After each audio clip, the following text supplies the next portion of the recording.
Wherapy.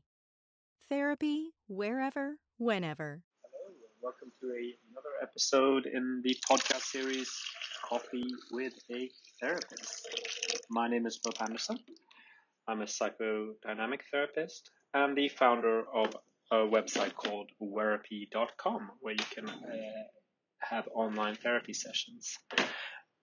As you might hear in the background, I'm making some coffee right now. It's beautiful weather outside here in Sweden. It's September the 21st or 2nd, I forgot. And it's really quite nice weather outside, a little bit cold, typical autumn day. And I'm making some coffee after work.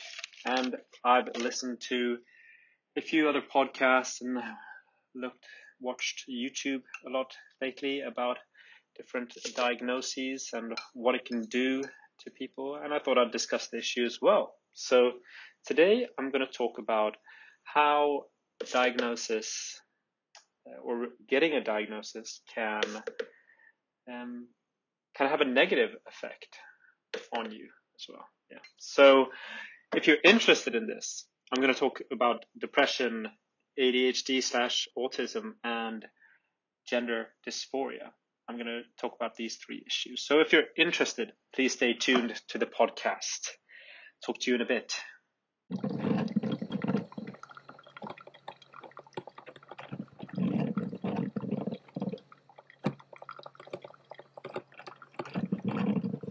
Before I begin, let me give you a little bit of background information about myself. I'm a psychodynamic therapist. I work as a children's therapist by day, and on weekday nights and weekends I work as an online therapist, treating people who are dealing with depression and anxiety for any number of reasons, and I treat adults as well as children. And my thoughts that I express in this podcast are based on my experiences of working these jobs and on the education that I've received as a psychodynamic therapist.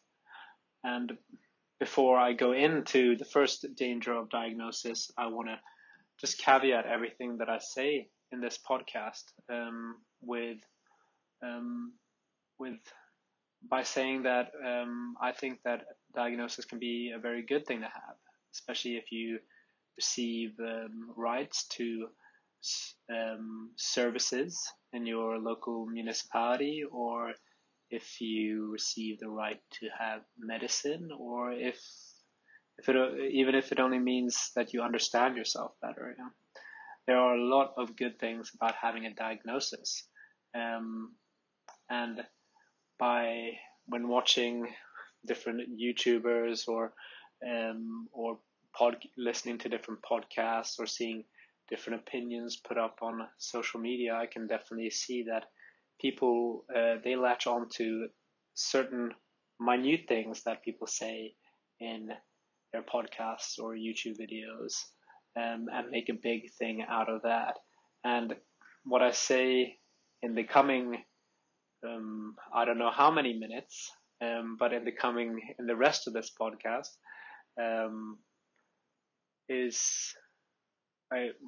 are obviously negative aspects of having a diagnosis, but I don't want you to think that I'm only propagating for that side. Yeah, that I'm only saying that a diagnosis is bad and that you shouldn't have a diagnosis at all, and that you should completely just give up on that. Yeah.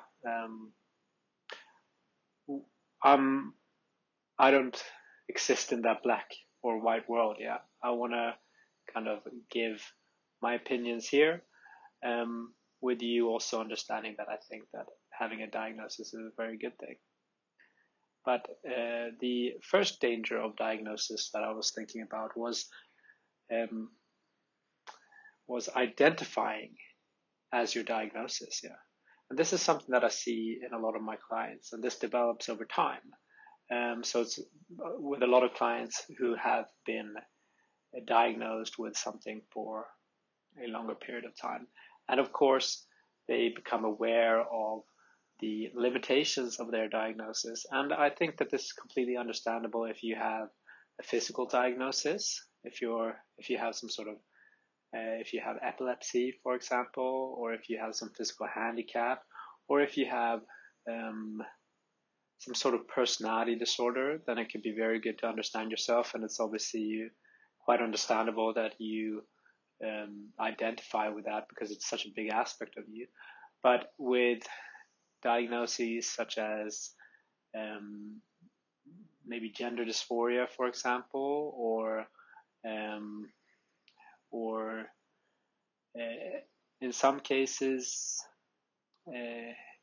ADHD, or but in most cases depression, because depression is quite a depression in terms of the actual criteria for depression is that you should only have a depression for 8 months, maximum. And if it's longer than that, then it's a clinical depression.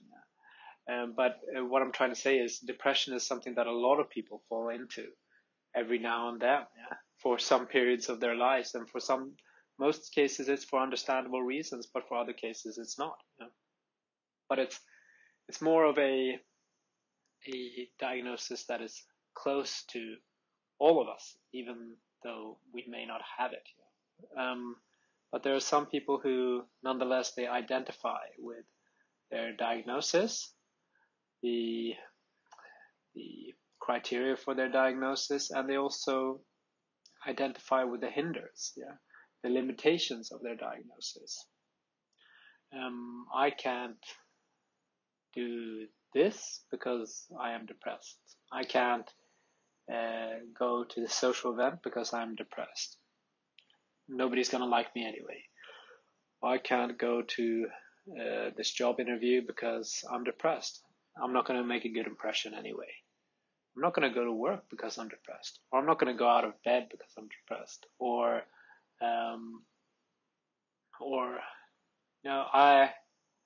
I'm not able to even maintain friendships because I'm depressed. What's the use of having friends when you're depressed?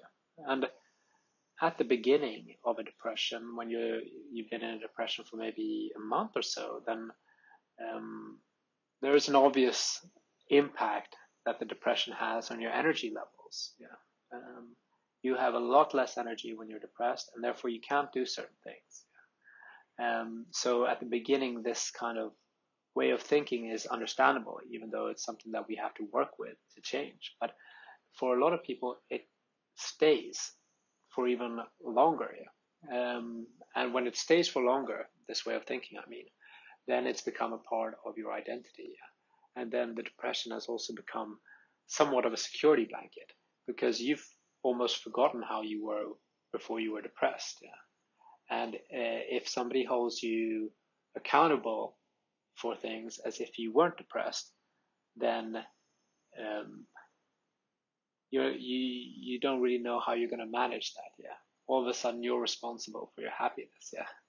You're responsible for things going a certain way, and you might be very scared because you've been depressed for quite a long time, and therefore you're probably not going to perform as good as you usually do.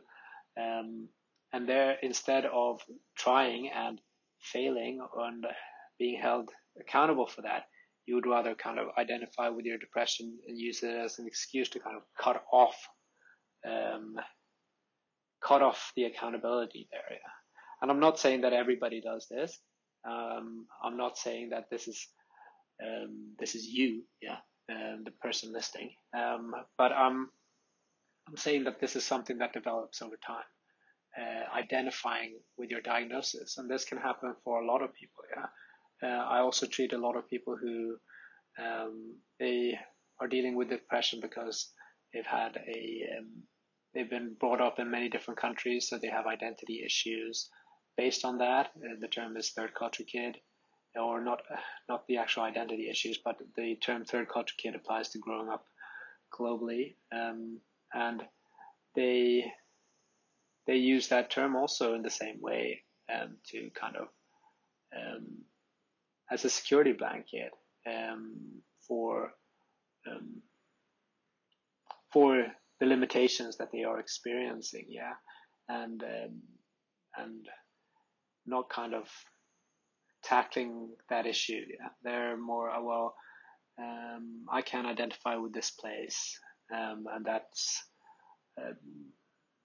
and I have to move again, and I can't really settle because I don't feel at home here, or many different reasons. I just don't want to go into specifically that topic. Maybe I should bring that up in another podcast. But there are many different other ways that people identify with something that limits them. Yeah. And a diagnosis can definitely be a limiting factor. Yeah. In its nature, it is limiting. So that's my first danger of a diagnosis. The second danger of diagnosis that I want to talk about relates to my work as a children's psychotherapist. A lot of parents approach our clinic wanting their children to receive a ADHD or autism diagnosis. They do so after many, many years of their child having difficulties in school and their child maybe having difficulties at home.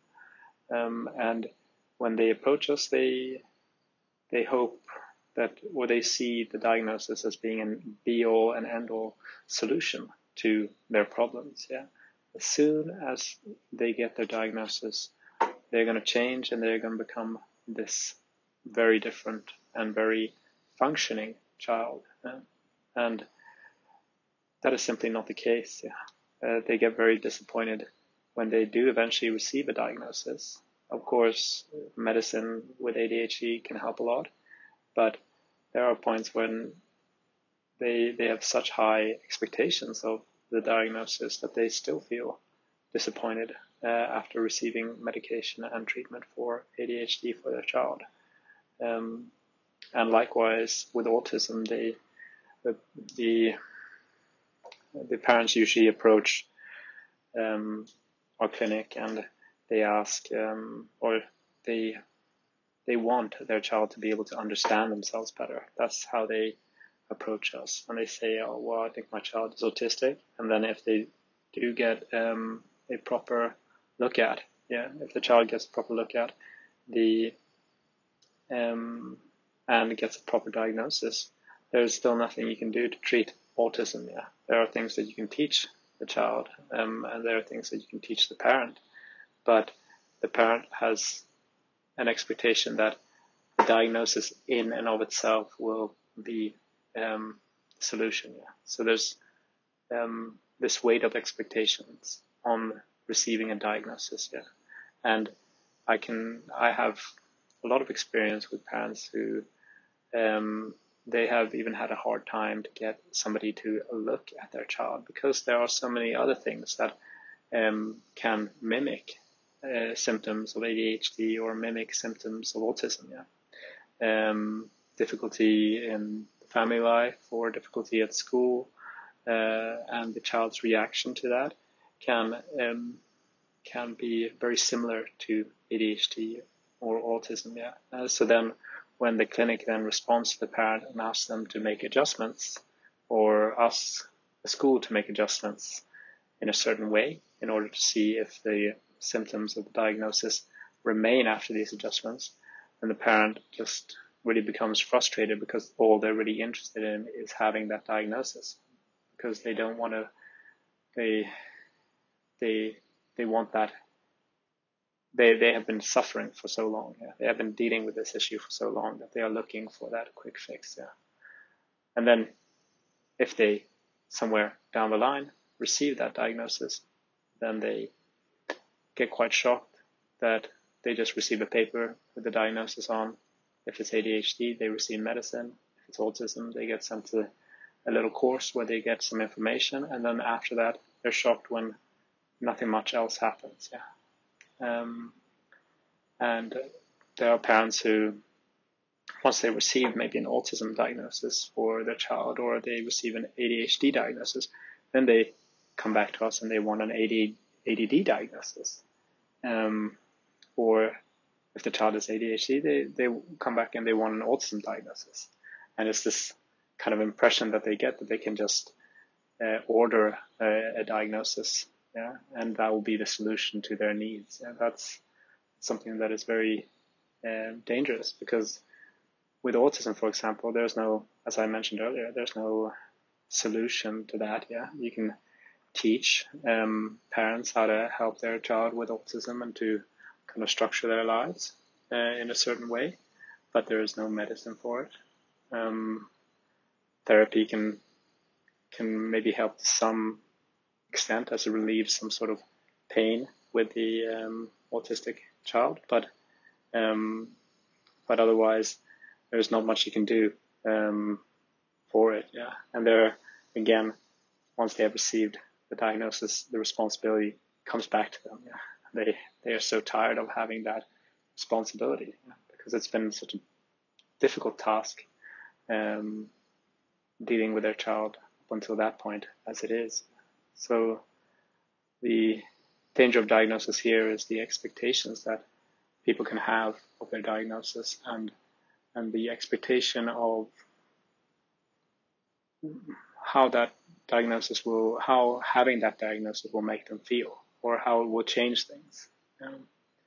Because sometimes you just receive a diagnosis and it just tells you how you work, and there isn't much more that can be done, or in some cases there is with medicine and other forms of treatment, but the symptoms still remain and the hardship still remains. Yeah, and therefore the disappointment is still there, and the disappointment is probably stronger because now the diagnosis is there, but the solution isn't there, or there hasn't been that substantial change that they have been hoping for.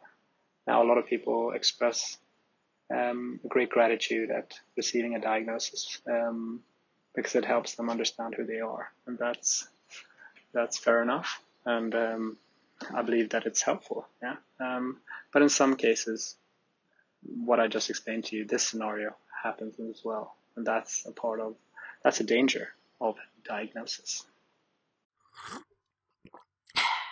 The last thing I want to talk about is quite similar to the last topic about expecting too much of your diagnosis, and that's people who are dealing with gender dysphoria and choose to do a sex change operation, and the impacts of that. Yeah, I recently watched a video on Times Radio YouTube channel by a guy.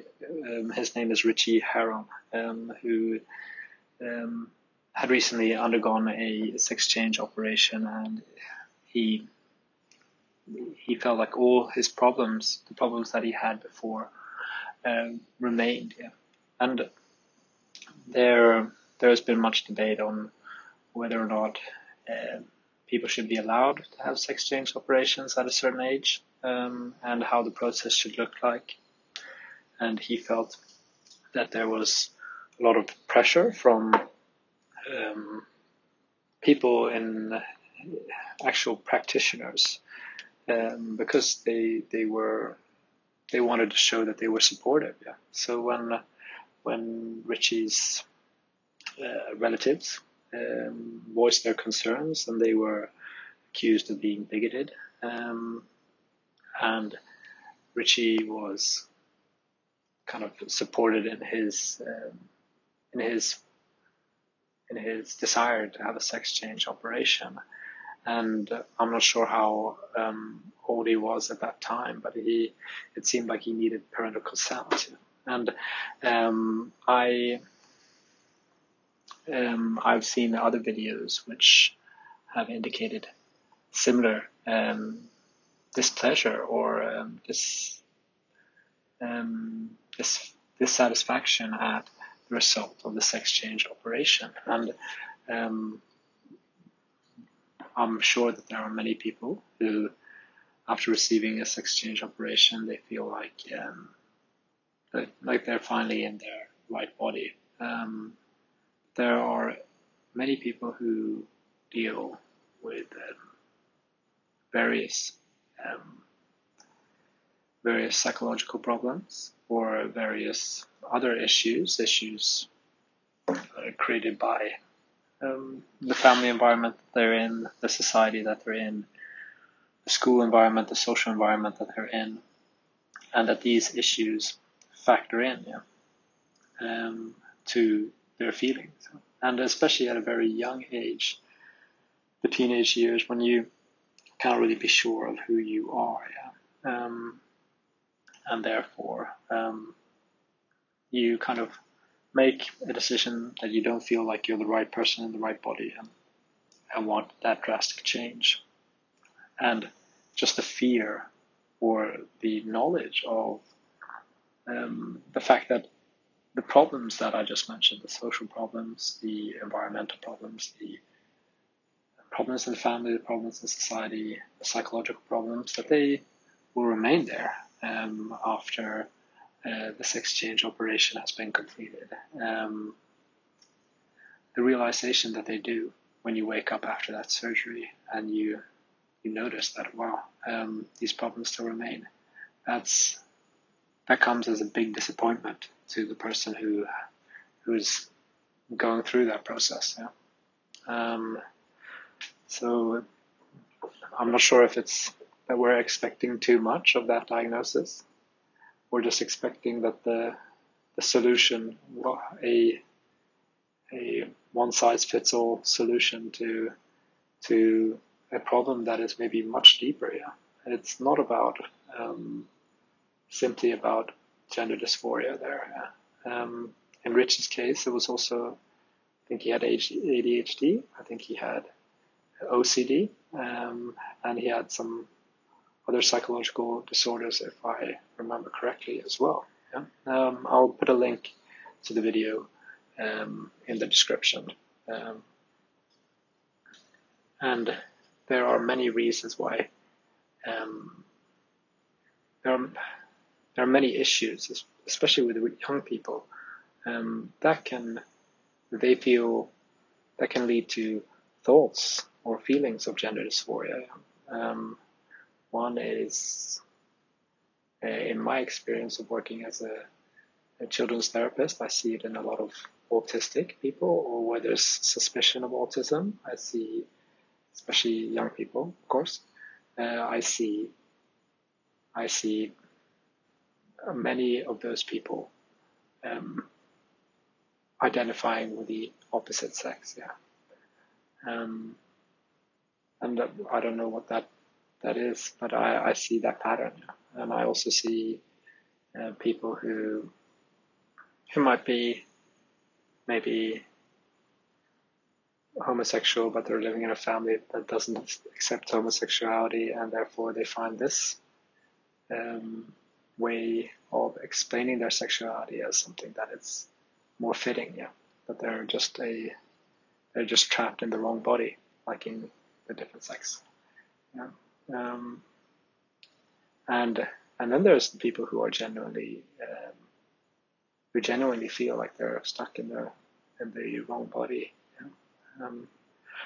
But just and I'm not. That was just I went off tangent there a little bit.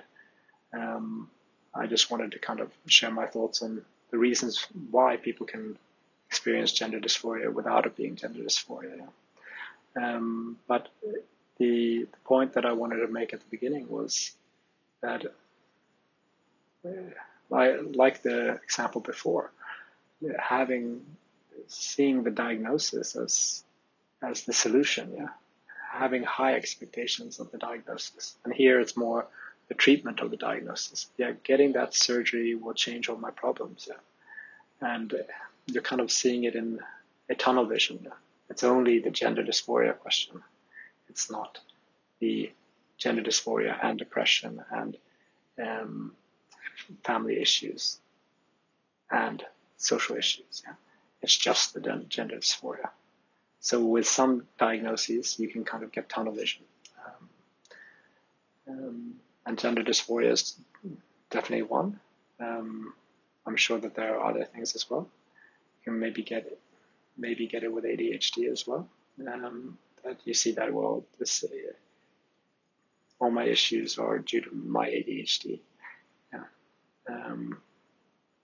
And that doesn't mean if your ADHD is properly treated that you won't at times have depression or some other issues as well. Like Richie Herron had when he had his sex change operation and experienced, or realized rather, that his depression and all his other psychological issues still remained. That came as a shock to him, and therefore the sex change operation became a big disappointment to him.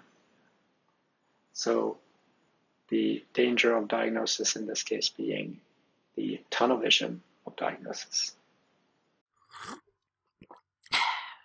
That's all for this week's podcast. If you like the content and enjoyed listening to it, then please give us a rating and subscribe. We're on all podcast platforms. So wherever you listen to your podcasts, we'll be there. Go find us and subscribe. Again, my name is Philip Anderson. I'm a psychotherapist and I work with Wherapy.com, where I have online therapy sessions. So if you're interested, go over there and check it out. Otherwise, have a great day and take care of yourself wherever you are in this beautiful world of ours.